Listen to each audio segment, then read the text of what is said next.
again. It's important to stay hydrated. I don't feel like I've got a voice today. I feel like I'm struggling to speak. Like the sound is not actually escaping my larynx. Is that where sound comes from? Yes, it is. So probably not the best time to do this, but I want to. This is going to be an unplanned UK lockdown update video because today I went for a bike ride. I was gonna go to Boys Village, which is one of my favourite places in St Athan. It's an abandoned village that used to be a holiday village for the children of the people that used to work in the coal mines, and I love it there. I don't know why. I've got a real affinity for this place and I get drawn to it. It's really weird. Essentially it's just broken down buildings. There's a church, there are dorm rooms, old kitchens, all sorts of stuff like that. I've got a video where I do a big walk around the entire place. If you're into urbex and things like that, then I'll put a link in the description maybe. But yeah, it's a very interesting place.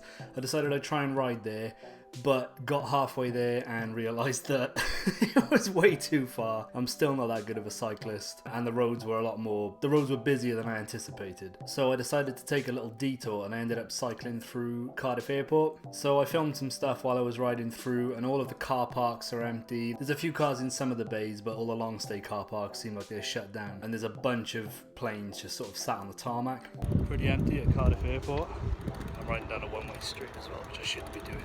I don't often get to see that side of the airport because whenever I go up to Roos, I go around the outskirts of the airport to get to Roos town. But cycling through, I got to see some parts of the airport that I don't regularly see. Yeah, it's just quiet. It's quiet, yeah. Where I live, you can see the flight path of planes that are landing at Cardiff Airport, and it's been obviously a lot quieter since the whole lockdown COVID-19 thing started. But when I finished at the airport, I carried on around the outskirts because there's a place near Roos where you can go and see the planes landing and they come right over the top of you. And when I got there, I didn't know there was a plane coming in, but there was a gentleman who was sat on the fence ready to take photos. He had a nice big long lens.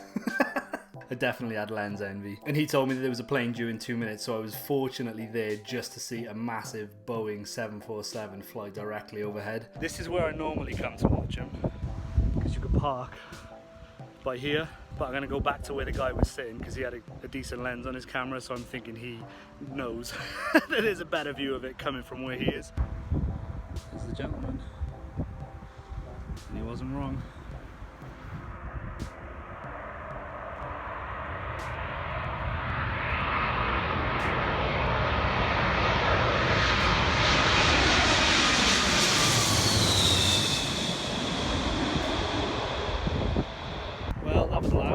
The noise on it is incredible. After I'd finished there, I cycled back down through Porthkerry, underneath the viaduct, and back up the hill. And that was all I really did today. I'm thoroughly enjoying riding the bike. I've been out nearly every day since I lent it from Glyn. Since I borrowed it from Glyn. I think when he asks for his back, I'm going to look at getting my own hybrid. I can't think if there's any other updates really. Town seems to be opening up a lot more now. The past few days I've cycled around some of the hot spots, down through the main town, down to Barry Island beaches, down to the Nap, which is a popular sort of walking spot. Not so much for tourists, more for locals, but you can definitely tell that there's way more people out.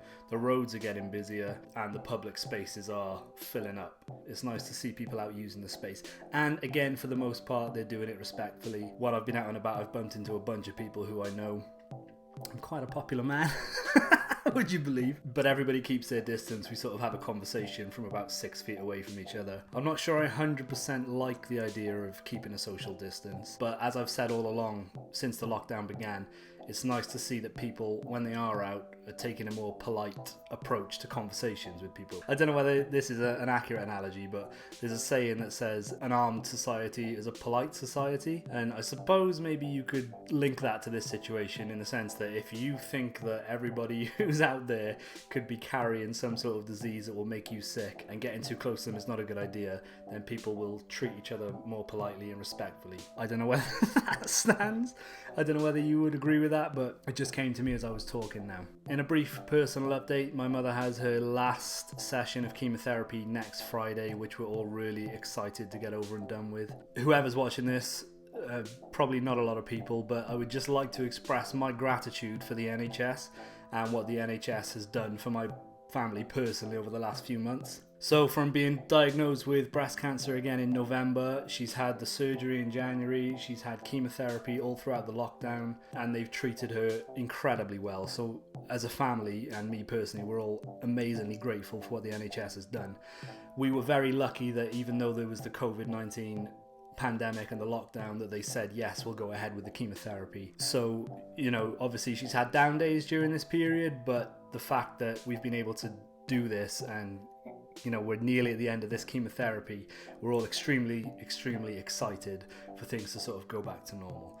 And as I've said previously as well, I understand that the pandemic has been traumatic for a lot of people. People have lost loved ones, people haven't been able to attend funerals or see their family in such a long time. I have to express my gratitude that we were sort of forced to have a work break during this period, because it's given us all time to focus on the health of my mum and recuperating from the stress that we've been under for the last 6, 7, 8 months. Sometimes though, I feel like if you say that sort of thing, people, you know, they're not happy with you expressing gratitude for the downtime. But I just like to, you know, I'd like to point out that everybody's experiences are different. And even though I've had a good experience the last few months, and I'm very well aware of the dangers of the pandemic, you know, I'm very sorry if people have had bad experiences. This was the problem. I was thinking about Twitter this morning, and I think I figured out why I don't really like it. If you've got 100 followers and you're sending out tweets, you don't know what those followers are going through in their own personal lives at the moment or at that time. So I was thinking about it in the sense of, like, if you've got a group of 10 friends and you know that one of those friends has just had a loss in their family,